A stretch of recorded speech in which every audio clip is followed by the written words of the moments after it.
que todo mundo tem a cara do presidente. Nós que somos defensores da liberdade, eu tenho um recado para todo mundo. Qualquer brasileiro que estiver em qualquer lugar do mundo, a liberdade não tem dono. Não é Pablo Marçal que manda nisso, não é Bolsonaro que manda nisso. Nós defendemos princípios, valores e propósito. E aqui na cidade de São Paulo, infelizmente, por conta do Valdemar Costa Neto, o Bolsonaro teve que curvar a cervical dele. Quando a gente apostou no Bolsonaro como presidente, nós tínhamos a certeza que ele nunca ia se curvar a nada, absolutamente. E aqui eu não estou querendo criar animosidade com ele, mas é terrível ver que ele tem que cumprir um acordo com o Valdemar. Ninguém votou em Valdemar Costa Neto. Valdemar Costa Neto era da época do Mensalão. Ninguém aqui tem confiança nele, a gente não depositou nossa confiança nele. Então, assim, muito me estranha, e aí eu vou te falar o que vai acontecer. Eles vão ficar apalavrados, porque político tem isso. Se ele falar para o outro que vai cumprir, eles vão cumprir. Com o povo, eles nunca cumprem. É só pegar o plano de governo. O Nunes, por exemplo, não cumpriu nem nada, nem 10% do plano de governo. Cumprir com o povo é zero. Mas cumprir entre os políticos tem que cumprir, senão você perde moral no meio político. Então, eu não estou esperando o Bolsonaro me apoiar agora. A maioria dos partidos falaram, se você resistir até o segundo turno, a gente apoia. E eu vou fazer um apelo para a sociedade de São Paulo. Não me deixe ir para o segundo turno. Vamos vencer no primeiro, porque eu vou ganhar essa eleição com vocês sem dever nada para esses caras.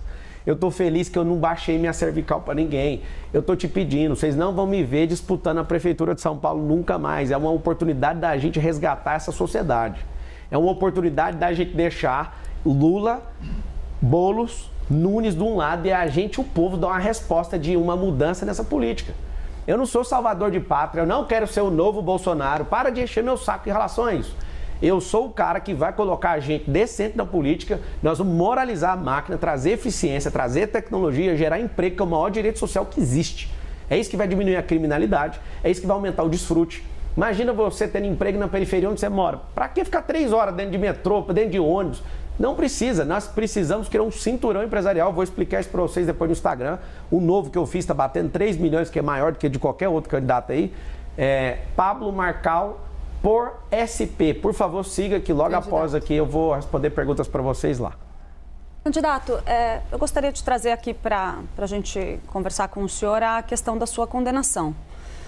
O senhor tem dito em reiteradas ocasiões que essa condenação só existiu porque o senhor não tinha um advogado ali à sua disposição, não tinha como arcar com o custo de um advogado, e que, na verdade, a gente sabe que essa condenação ela prescreveu. O senhor deveria ter cumprido pena de prisão em regime semiaberto. Não deveria, porque ela não é transitada e julgada. Você precisava estudar um pouquinho o direito. Quando você usar a palavra dever, você tem que pegar aquilo que a lei força. Desculpa te responder de jeito, eu estou sendo respeitosa com o senhor, eu também estou sendo, porque você usou a palavra dever. A lei, quando ela é permissiva e falar sobre dever, você tem que estar amparada nela. Você está desamparada no que você está falando. Mas eu vou te explicar para você aprender um pouco aí do mundo jurídico. Candidato. O que foi? Só peço um respeito para a gente continuar Qual o que é a debate. falta de respeito? Eu estou sendo respeitosa com o senhor em todos os questionamentos. Da onde você tirou o negócio do dever? O senhor não teve uma condenação em seu nome? Foi prescrita, ela não transitou em julgado, teve um defensor público, depois um E se tivesse avançado e sido confirmada pelas instâncias jurídicas, o senhor deveria ter sido preso. E o que tem? E diante do fato que provocou essa sua condenação na justiça, qual que é a sua pergunta, então? Porque eu não respondi a primeira, você quer perguntar o quê agora? Diante desse fato, sim. O senhor acredita que não há motivo... Posso terminar a pergunta? Pode, eu não respondi, você pode. Eu estava terminando, eu posso terminar de responder? Não, o senhor me pediu, eu estou fazendo um contraponto a ponto. Não, você está fazendo contraponto? Posso terminar a pergunta, eu vou terminar a resposta primeiro, que eu sou entrevistado. Vamos fazer o seguinte, candidato. Deixa eu terminar. Deixa eu só te fazer. Ela vai terminar a pergunta e o senhor tem tempo para responder. Eu respondo a primeira, ela faz a segunda, enquanto ela quiser. Primeira coisa, então, vamos lá. Ano que vem faz 20 anos desse fato. 20 anos. Teve advogado, não dei conta de pagar, o processo correu à revelia logo depois disso. Defensora pública não deu conta, achou complexo demais. Eu consertava computadores, esse cara era pastor na minha igreja, tinha um nível de confiança nele. Fiz algumas coisas que ele pediu, tomei um processo de 13 anos, um processo criminal. Você vê o tanto que eu estou preocupado em fazer coisa ilegal, que no mesmo ano, está aqui minha carteira de trabalho, foi registrada lá na Brasil Telecom da BR-153, quilômetro 6. Está aqui a minha carteira de trabalho, eu trabalhando nessa empresa, e para ganhar R$525. E eu fiquei quase 8 anos nessa empresa. Pra você ver que eu nunca me curvei para bandido e nem para bandidagem. Eu sou um trabalhador, em primeiro lugar. Tem 13 anos de carteira de trabalho. Essa carteira de trabalho aqui é minha, olha isso aqui. Opa, aqui. Tá aqui, ó. Se der conta de arrumar a resolução, vai conseguir mostrar para todo mundo, por favor. Essa carteira de trabalho é minha. No mesmo ano, eu fui arrumar um serviço. Eu não tenho medo nenhum de processo. E, de fato, eu não tinha R$2.000 para pagar o advogado. Agora, 20 anos se passaram, vocês vão ficar repetindo isso, eu entendo, eu vou explicar toda vez. Só que é o seguinte, eu não deveria isso. O processo não foi transitado em julgado. Eu simplesmente larguei isso e acreditei que isso ia ter uma solução. Graças a Deus, pela injustiça que eu sofri, eu repudio injustiça e odeio qualquer pessoa que mexa com isso. Eu odeio esse negócio de bandidagem. Se vocês acharem qualquer coisa que arrebente comigo, pode ir pra cima. Vocês estão caçando coisa em todos os lugares, eu tô aqui para responder tudo. Agora, falar uma coisa que é dever, desculpa, tá? A gente pode recompor aqui, mas quando você falou você deveria, você foi um pouco longe da lógica. Se a decisão judicial tivesse seguido adiante, tivesse sido confirmada pela Justiça, sim, poderia ter ocorrido do senhor ter que... Parabéns. Poderia, não deveria. Candidato, sim. Eu estou sendo respeitosa com o senhor. Eu também, eu estou te falando, então, você trocou a palavra. Eu peço para o senhor responder respeitosamente. Eu estou respondendo, você usou a palavra correta agora. Poderia, não deveria, porque tem um processo chamado ainda devido. Assim, a gente tem uma condicional, mas não vamos entrar nisso. Não precisa, porque a gente já saiu. Candidato.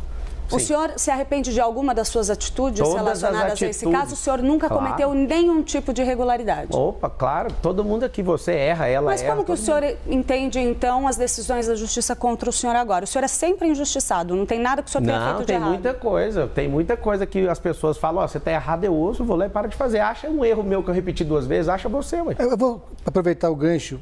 Se esse mesmo caso tivesse acontecido, se um adversário político seu tivesse sido condenado e prescrito depois de 20 anos, o senhor teria usado isso na hora eleitoral? Ou 2 pesos ou 2 medidas? Primeira coisa, que é o que eu faço e foi isso que me fez prosperar muito, eu ia estudar o caso. Primeira coisa.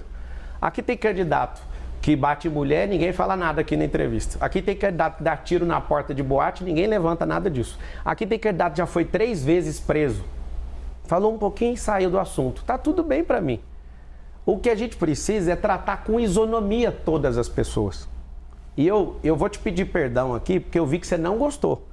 Só que você usou a expressão errada. Não é deveria. A gente precisa disso. É porque existe um universo jurídico. Eu fiquei 5 anos na academia de direito para ter que ouvir isso, não.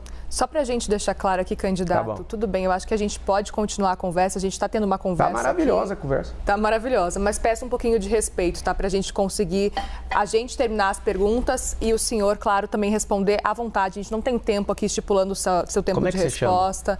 Muriel, candidato. Muriel, aponta o que foi falta de respeito da minha parte. A gente está falando aqui já, o senhor bateu palma enquanto a Clarice... Isso é liberdade de expressão. A gente está aqui para ouvir as suas ideias e entrevistar o senhor. Não tem problema, a gente não precisa se alongar nesse assunto. Só aponta, porque você falar assim, a gente precisa recuperar o respeito, eu perdi o respeito. Fala o que foi pontualmente a falta de respeito. Candidato, eu citei aqui, mas vamos seguir adiante, por favor? Vamos seguir com a entrevista, candidato.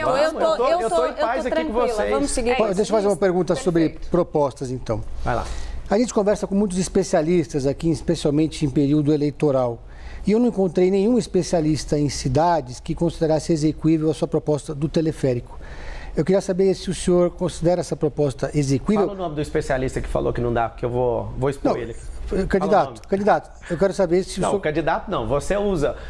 Conversamos com o especialista. Pedro, você é um cara forte, você dá conta de trazer o nome do especialista. Fala um que fala que não dá, que eu mesmo vou fazer pergunta. O senhor considera execuível? Você acha que vai resolver o problema da cidade no teleférico? 5 vezes mais barato que fazer buraco de metrô no chão.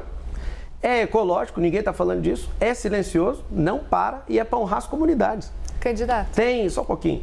Tem em Balneário Camboriú, por falta de gestão, não funciona no Alemão, no Rio de Janeiro. Tem em Medellín, tem em Bogotá. Quem foi o especialista que falou que não tem como? Se você puder trazer um, você usou no plural, especialistas. Eu nem vou te cobrar a pluralidade do que você falou. Eu vou cobrar só...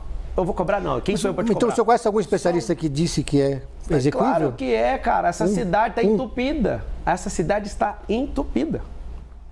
Tem 7 milhões de carros. Ninguém está falando da poluição do ar. Essa cidade está faltando empresa nas periferias, porque isso já vai diminuir esse trânsito. A solução mais inteligente do trânsito é a periferia. É emprego na periferia. 2 milhões de empregos vão ser gerados. É interessante porque eu não quero fechar um contrato de 20 bilhões e falar, vamos fazer. Eu vou fazer uma fase, assim como o que eu estou propondo na segurança pública, que é trazer tecnologia com análise preditiva para a gente fazer um anticrime aqui nessa cidade. Vamos fazer um jejum de crime aqui, você vai ver o que vai ser a partir de janeiro.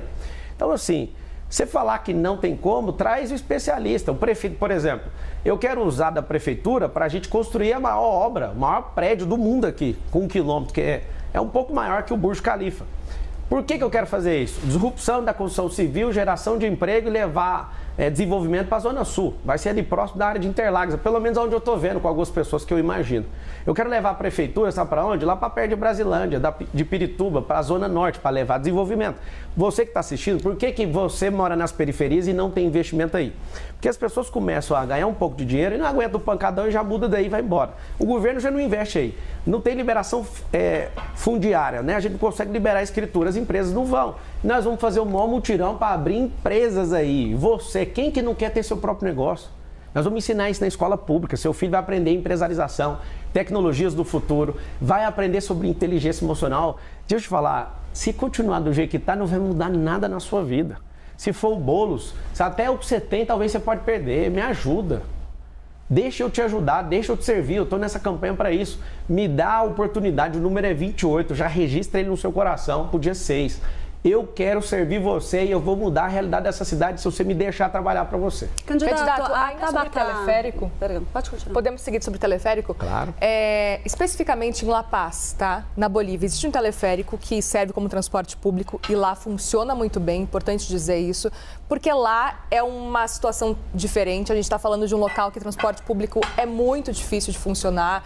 A gente está falando de uma altitude de 3.600 metros. 35 quilômetros. Pois é, mas funciona muito bem, é importante dizer. Mas a gente está falando de um lugar com 2 milhões de habitantes. A gente tem em São Paulo 12 milhões.